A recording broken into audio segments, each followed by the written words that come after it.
RMMIC testindən bağlayıcı bölməsinin 44-cü sualının cavabı hansı variantdakı qırıq-qırıq xətlərin yerinə mütləq sözünü artırsaq alınan fikir doğru olar. Əgər bağlayıcı mürəkkəbdirsə, mütləq tərkibində sözlər ayrı yazılıb. Bu yanlışdır. Əgər bura mütləq sözünü yazsaq, yanlış olar. Niyə?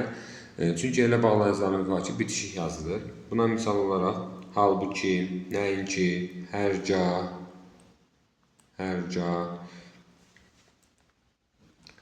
halbuki, nəinki və s. bunları göstərmək olar. Yəni bu yanlış oldu. Əgər cümlədəki sözlərdən birinin tərkibində həm bağlayıcısı varsa, deməli cümlədə mütləq bağlayıcı var. Həm bağlayıcısı mürəkkəb sözün tərkibində də işlənə bilər və leksik mənaya malik olan söz ola bilər. Misal üçün həmrəng. Həmrəng burada sifət olur, həm xasiyyət.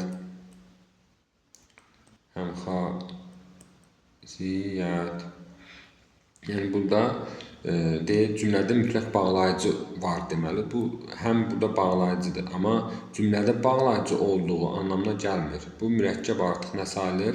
İsim yaxud da sifət sayılır. Həmrəng sifətdir, mürəkkəb sifətdir. Deməli, bu da yanlış fikirdir. Cümlədə ilə bağlayıcısı varsa, mütləq cümlə qurulursa sadədir. Cümlədə ilə bağlayıcısı varsa, mütləq qurulursa cümlə sadədir. Bu yanlış olur. Çünki ilə bağlayıcısı mürəkkəb cümlənin tərəflərin bir tərəfinə işlənilə bilər. Misal üçün, kitab ilə dəftər, adlar və istifadə etdilər. Mürəkkəb cümlədir. O demək deyil ki, cümlə ilə mütləq sadə olmalıdır. İlə bağlayıcısı varsa, mütləq cümlə qurulursa sadədir. Bu yanlış fikirdir. Yəni, cümlə qurulursa mütləq sadə yox, mürəkkəb də ola bilər. Mürəkkəb cümlənin tərkibində işlənə bilər. Bir tərəfində işlənə bilər. Deməli, dil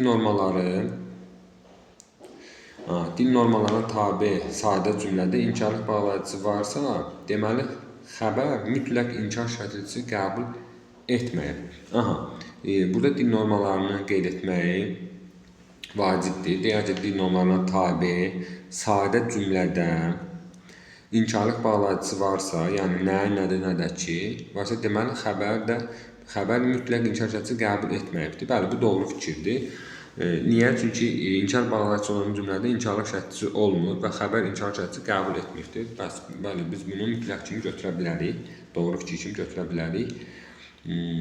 Və sadə cümlə deyilsə, biz buna da diqqət eləməliyik. Əgər burada sadə cümlə deməsəydi, mürəkkəb cümlə desəydi, artıq orada ola bilsin ki, mürəkkəb cümlə bir tərəfində istifadə olunur, bir tərəfində istifadə olunmadı və biz bunu mütləq inkar şərtisi qəbul etməyib kimi götürə bilməzdik. Amma sadə cümlə deyil və dil normalarına tabe olur deyilsə, burada mütləq sözünü yaza bilərik. D variantı doğru cavabımızdır. E variantına da baxaq. Əgər cümlədə bağlayıcı varsa, deməli vergül işarəsinin istifadə olunubdur. Bizim bir neçə bağlayıcımız var ki, onlarda vergül istifadə olunmur. Yəni, əksinə bir neçə bağlayıcımız var, onlardan vergül istifadə edirik, amma digər bağlayıcılardan vergüldən istifadə etmirik. Yəni, bu o demək deyil ki, hər bir bağlayıcıda vergüldən istifadə olunmalıdır.